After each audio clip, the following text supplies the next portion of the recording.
We're going to be focusing today on the internal investigation and, again, how to keep those investigations on track. And one of the first things that questions that you want to ask yourself once you've decided, look, this is something that we need to investigate and we're going to do that investigation in-house. One of the first questions you've got to ask yourself is, do you have the expertise to conduct the investigation?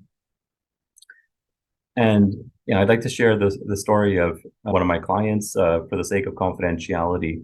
Let's call her Stacy, and she is the director of HR at a college. And we meet Stacy sitting in front of her laptop, looking over the broken pieces of her investigation interview. She had just interviewed a professor who was the responding party in a bullying and harassment complaint, and that interview did not go well. Stacy was struggling from the get-go. She was on the defensive. The professor came after her, from the outset of that interview, and he was raising questions about the college's policies and whether or not they were followed. He was raising questions about the bringing up facts in the case and the history between the parties that Stacy had no knowledge of, and she did not feel comfortable. She had that deer in the headlights look. She wanted out of that meeting pretty quickly. So she did everything she could to collect as much information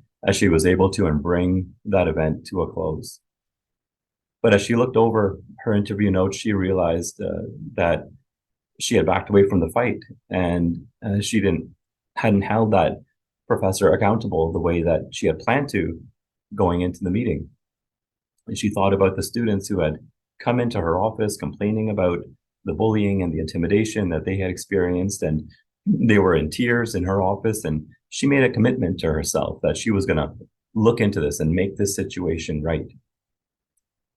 But as she sat there after the interview, her feeling was one of failure, and she realized that she had let these students down just when they needed her most.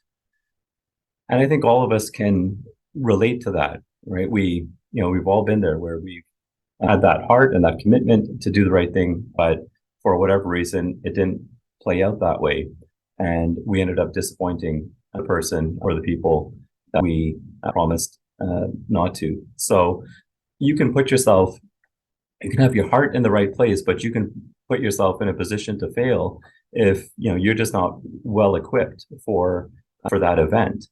And you got to make sure, as HR professionals, that that you're being honest about the situation that's in front of you, and that you've got the tools in-house to really conduct a robust investigation and ask the tough questions of the folks that are involved. Yeah. The other point here is whether or not you can, whether or not you can conduct the investigation and give an unbiased assessment of the evidence. Right? Can you really look at these facts and the evidence in a neutral way? We have the example from Bouchard and Walmart, which is the case that came out a few years ago, where the employee Boucher complained about verbal harassment and abusive conduct from her manager. And it got to the point where she filed a complaint to Human Resources about the issue. Walmart conducted an investigation, and it's unclear from their notes whether or not they met with all of the relevant witnesses in the matter. And when they came back to Ms. Boucher to report their findings, they said, look, you've made all of these very serious complaints, but essentially they're all unsubstantiated. We couldn't find anyone to corroborate what you are complaining of. And again, it's unclear whether or not they met with these witnesses and just ignored their evidence, or just did not meet with witnesses at all. But at trial, Ms. Boucher and a number of coworkers were able to support her version of events about the flagrant abuse that she had suffered at the hands of this manager. So it looked really bad on Walmart in that case to have conducted this investigation, to either not have met with key witnesses, or essentially to have glossed over and ignored that evidence, and essentially curate the investigation report that best supports the manager and completely ignores the concerns of the employee. The situation was so bad that there were extraordinary damages awarded against Walmart that were ultimately upheld at the Court of Appeal to the tune of $200,000. So this is the case where the employer had over $1 million of total liability, but there was $200,000 of damages awarded, again, because of just how outrageous the conduct was. And part of that was this deficient investigation that Walmart had conducted.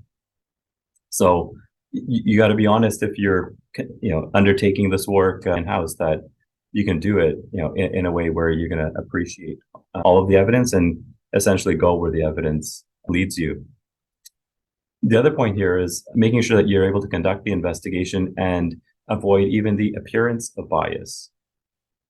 And there's a decision from a case involving Bell Mobility and an employee, Pires Ferreira, where you had an employee who who was having issues with their manager. He was trying to performance manage this employee, and it wasn't going well.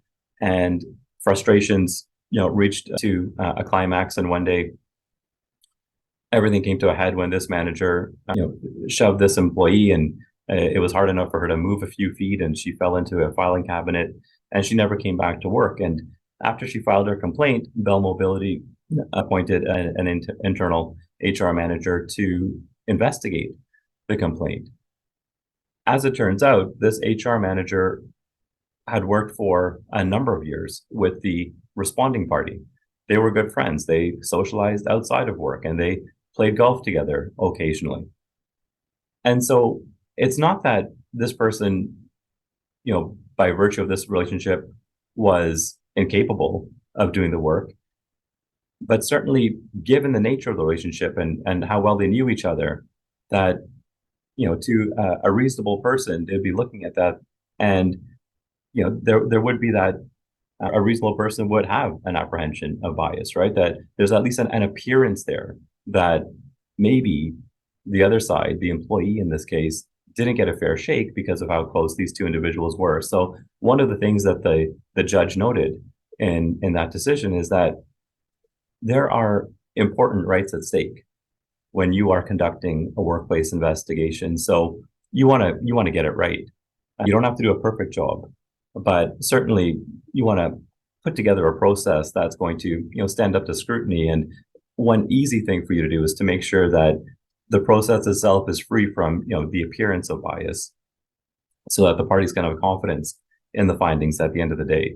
And so certainly who you choose as the investigator makes a difference in terms of how fair of a process is perceived was put in place.